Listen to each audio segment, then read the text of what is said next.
مسلم NATO اس وقت کہا جا رہا تھا اس کا سربراہ بنا دیا، اور ان کا ٹارگٹ تھا یمن کے اندر ہوتیز ابھی موجود ہیں، راحیل شریف ابھی بھی موجود ہیں، مگر وہ ڈیسک جاب کرتے ہیں اسٹیمپ لگانے کے لیے، بس صرف اپنی یعنی کہ تنخواہ نکالو اور آگے بڑھو. تو کوئی ریئل ٹرمز کے اندر اس مسلم نیٹو نے نہیں کیا. اور مسلم امہ کے اندر جو سب سے بڑی قتل و غارت ہو رہی ہے اس وقت غازہ میں، اس کے اوپر یہ مسلم نیٹو خاموش ہے. مگر ہوتی خاموش نہیں ہے، وہ ابھی بھی گردش میں ہیں، اور ابھی بھی وہ کوشش کر رہے ہیں اسرائیل کو نشانہ بنانے کی، اور ان کشتیوں کو جو اسرائیل تک سامان لے کے جا رہی ہیں بہروپیے پن کے اندر، اور اس طریقے سے چیزیں بہت تیزی سے موو کر رہی ہیں، اسپیشلی غازہ کے اندر، جہاں پہ یہ جو جبری بھوک ہے اس سے آئے دن کوئی 1-2 درجن لوگ جاں بحق اور شہید ہو رہے ہیں، زیادہ تر بچے. ایک انسان 14 دن تک، میں بھی 16 دن تک، میرا ایسا انسان کھانے کے بغیر زندہ رہ سکتا ہے. اور اگر آپ ایک 4 سال کے بچے ہیں، ایک 30 سال کی بچی اپنی جان گوا بیٹھی اس اسرائیلی جبری بھوک کے باعث.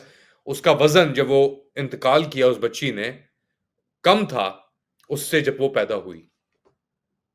یہ میں سن کے اور وہ تصویریں دیکھ کے میرے رونگٹے کھڑے ہو گئے. مجھے یقین نہیں آیا کہ ابھی بھی ہم یہ چیزیں ہم نے الاؤ کی ہیں اس حد تک پہنچنے کے لیے. دنیا میں 1.3 یا 4 ارب مسلمان ہیں، کوئی 50 کے قریب مسلم مملکت میجورٹی ممالک ہیں، اور سب بے بس ہیں. اوروں کو کیا روئیں جب اپنوں نے ہی دغا دے دی، اور ایکچولی اپنوں نے ہی دی. اب ایک طرف تو یہ سب کچھ ہو رہا ہے، اگر اسرائیل سے نارتھ میں جائیں تو سیریا کے اندر جو نئی حکومت، اب نئی تو نہیں کہیں گے اس کو، آئے ہوئے بھی کوئی 9 مہینے ہونے کو آ رہے ہیں، اور احمد الشرح الجولانی اب اقتدار کے اندر ہیں انٹرم حیثیت کے اندر. مگر ان کی حکومت نے اناؤنس کیا ہے کہ سیریا اپنے پہلے پارلیمنٹری الیکشن انتخابات منعقد کرے گا ستمبر کے ماہ کے اندر، تقریباً 1-1.5 مہینے بعد. اور ایک اس سلسلے کے اندر انہوں نے higher committee for people's assembly election جو ہے، انہوں نے اتوار کے روز یہ کہا ہے کہ 15 اور 20 ستمبر کے درمیان یہ انتخابات ہوں گے.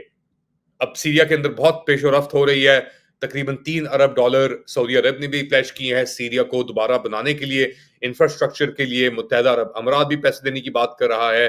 جو اریسٹ وارنٹ تھے ٹیررزم لسٹ کے اوپر تھے ان سے بھی ہٹا لیا گیا ہے. یہ پہلے انتخابات ہوں گے اس حکومت کے دوران. پچھلے بشار الاسد کی حکومت کے دوران انتخابات ہوتے رہے، مگر وہ آپ جانتے ہیں کہ پیپر سٹیمپ انتخابات تھے پریزیڈنشل اس کے لیے. مگر اب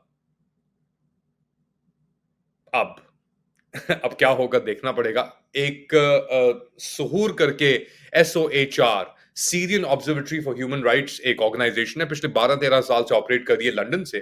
اس نے ایک اپنا انآفیشل پول، یعنی کوئی سائنٹیفک پول نہیں تھا، انآفیشل پول انہوں نے منعقد کیا. 30,000 کے قریب ان کے پاس ووٹس آئے، اور اس کے اندر تقریباً 58%، آلموسٹ 60% جو رسپونڈنٹس تھے وہ کہتے ہیں ان کی پہلی چوائس تھی احمد الشرح. تقریباً 29% نے کہا کہ ہم جو PKK YPG کے جو ہیڈ ہیں ان کو ووٹ دیں گے. کرڈش پاپولیشن کے جو ریپرزینٹ کرتے ہیں ان سے ایک ڈیل ہونے کی بات بھی ہو رہی ہے. اور بیسکلی اگر کرڈس کی پاپولیشن 29-30% تو نہیں ہے، مگر جو کرڈش YPG کی لیڈرشپ ہے اس کے لیے 29%، اور دیگر لوگ بھی اس کے اندر آئے. ایک ایکٹر ڈائریکٹر بھی کا بھی نام آیا. مگر یہ دکھاتا ہے کہ احمد الشرح کی ابھی پاپولیرٹی جو ہے وہ بھی انٹیکٹ ہے. ساتھ ساتھ ایک اس کے اندر کیویٹ ہے، تقریباً 1/3 جو سیٹس ہوں گی 210 سیٹس کی پارلیمنٹ کے اندر، وہ احمد الشرح خود ہی ان کو منعقد کریں گے، اور جو 2/3 کے اوپر الیکشنز پھر ہوں گے. تو سیریا کے اندر ڈیفینیٹلی ڈیولپمنٹس ہو رہی ہیں، مگر ایک سایہ جو ہے اسرائیل کا وہ بھی برقرار ہے.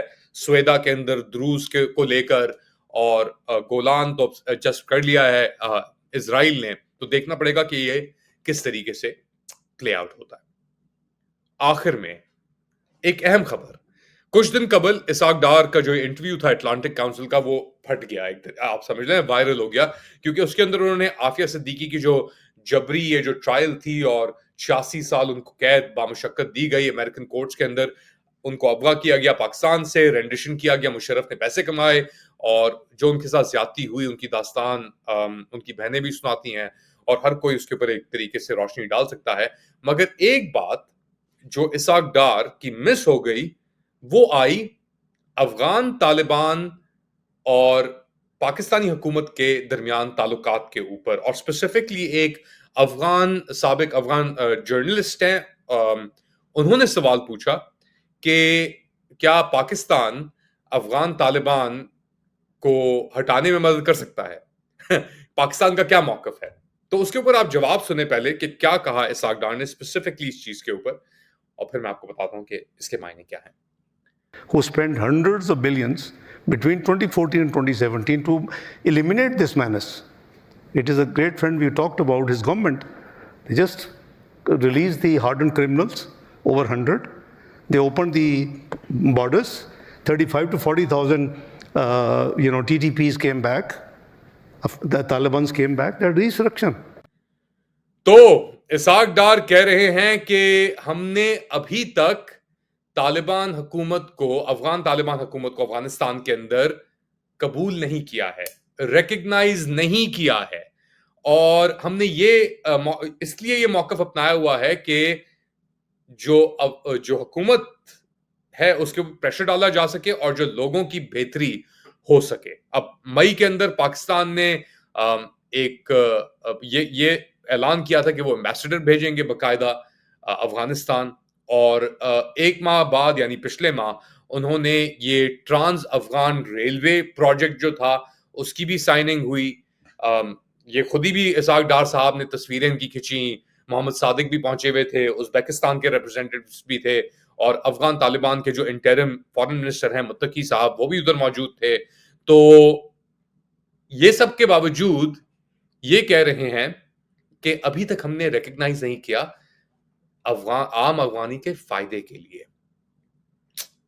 Kind interesting. اس بندے کو اس پوزیشن میں ہونا چاہیے.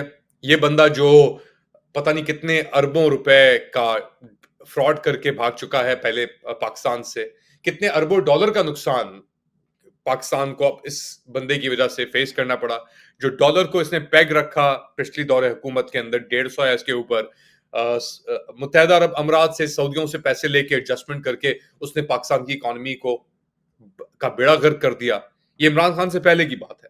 اور اب آ کے اس نے ایک بیچاری ایسے شخص, ایسی خاتون جس نے جو وار آن ٹیرر سمبلائز کرتی ہے پاکستان کی طرف سے کہ زیادتی ہوئی, رینڈیشن ہوئی, اس کو اغوا کر کے پیسے لے کے پاکستانیوں نے امریکہ کے حوالے کر دیا, اس کے اوپر جو تشدد ہوا اس چیز کو گندا کرنے کے لیے, یعنی عمران خان کے بغض میں آ کے اس نے کہا کہ جی عمران خان کا ڈیو پروسیس اور عافیہ صدیقی کا ڈیو پروسیس ایک ہے.